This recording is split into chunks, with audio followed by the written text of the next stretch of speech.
Hi everyone. I spend a lot of time thinking about things I don't know.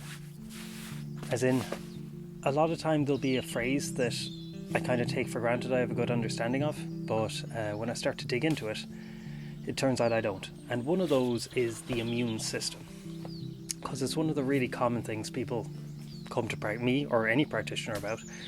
I want to boost for my immune system. And I realised I don't really know what that means.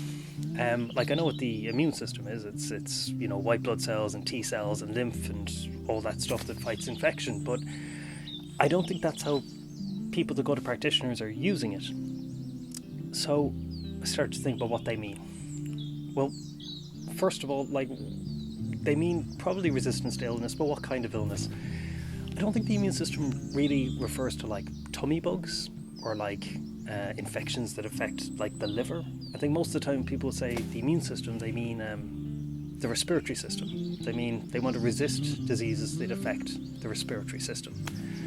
So with that in mind, I'll talk a little bit about how Chinese medicine addresses that problem in particular. So the respiratory system to us, we call it the lung, Feizang, and it incorporates the lungs, the throat and the sinuses, the nasal passages and all that. That's all Feizang. The lung is considered to be kind of the most delicate organ in Chinese medicine.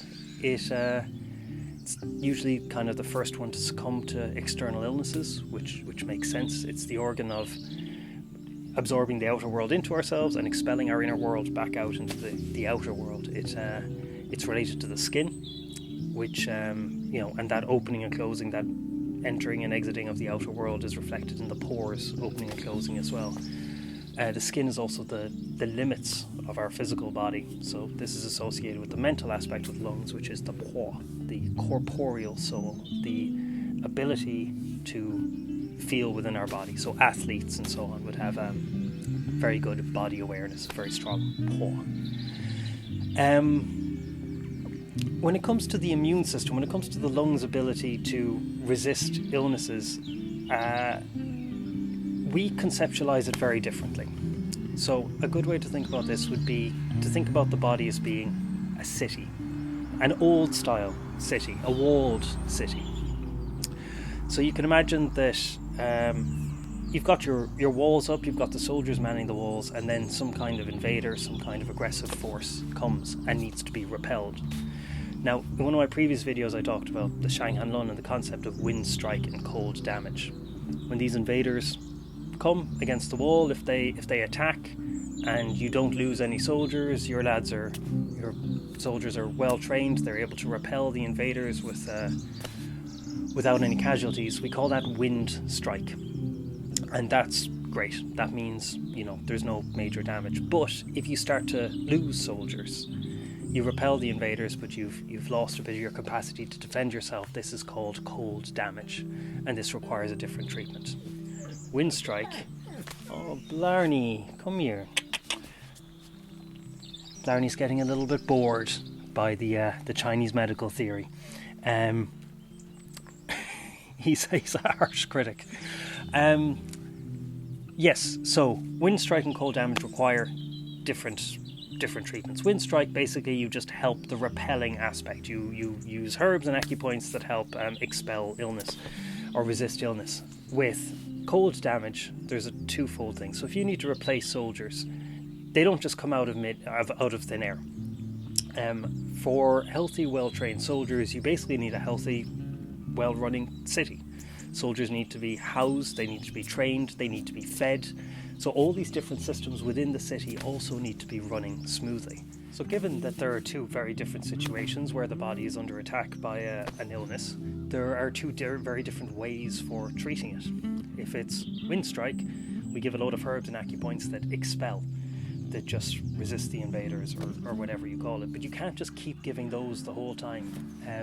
It'll wear the body down, They're literally an expelling kind of reducing treatment. You can think of it as your soldiers getting tired.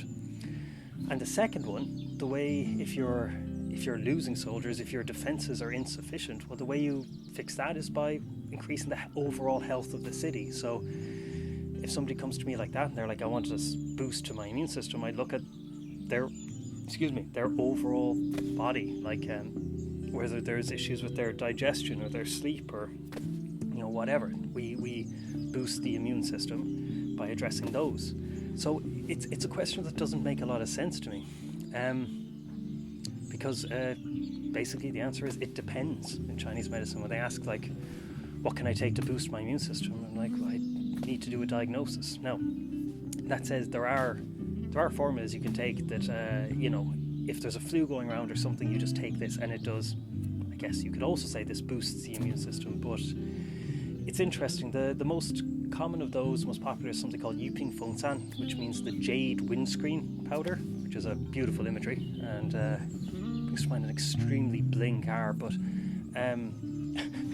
sorry, Blarney is squeaking a toy at me.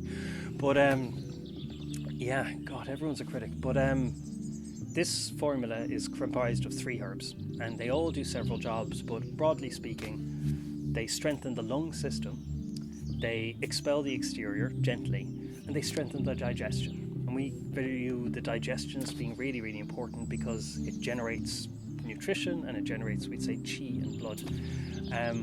So it keeps the city running smoothly, keeps your soldiers strong and healthy. So yeah, that's just a few thoughts I had on the immune system and our very different approach to it. Hope you find it interesting, and I'm going to go apologise to Blarney for wasting his time now. Have a good day, everyone.